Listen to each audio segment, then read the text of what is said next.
He didn't steal state secrets. He didn't hack classified servers. He used public records. And for that, he became a threat. Tonight's case file is not about a conspiracy theory. It is about what happens when documented facts collide with powerful institutions. Welcome to Mysterious Encounters. Tonight, we open the file on Gary Webb, the reporter who followed the money and found himself standing alone. In 1996, investigative journalist Gary Webb published a series titled Dark Alliance. His claim was explosive.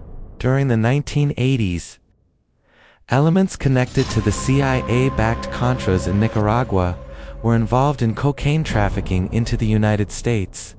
That cocaine, he argued, helped fuel the crack epidemic in Los Angeles, not by accident, but through networks that were tolerated. Because of Cold War priorities, Webb did not claim the CIA intentionally targeted black communities. He claimed something more bureaucratic, that anti-communist objectives were placed above domestic consequences, that drug pipelines were ignored because geopolitical strategy mattered more.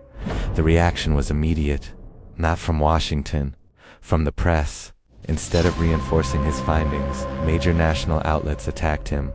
They labeled his reporting exaggerated, overstated, irresponsible. The pressure mounted. His own newspaper distanced itself. A formal retraction followed. Webb was transferred to a suburban bureau. The career trajectory of a rising investigative journalist collapsed in real time.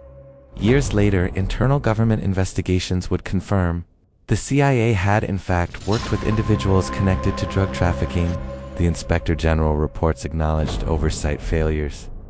But by then, the damage was done, the nuance was buried, and the narrative had already solidified. There is a pattern in American history. Whistleblowers, investigators, outliers.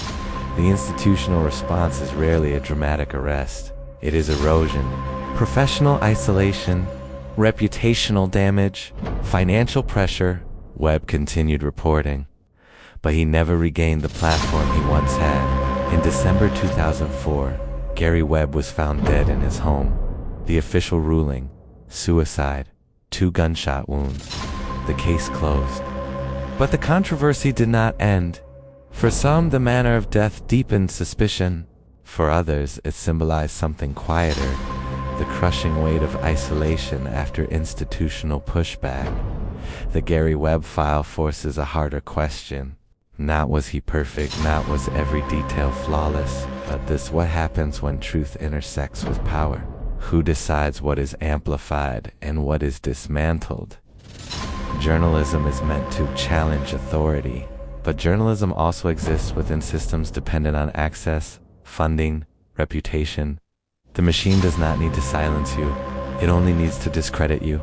And once credibility fractures, the story fractures with it. Gary Webb did not claim perfection, he claimed accountability. He followed documents, he followed money, and he stepped into a storm. Whether you see him as hero, flawed reporter, or cautionary tale, the question remains: when institutions investigate themselves, who writes the final headline? The file on Gary Webb is officially closed, but the conflict between information and power never is.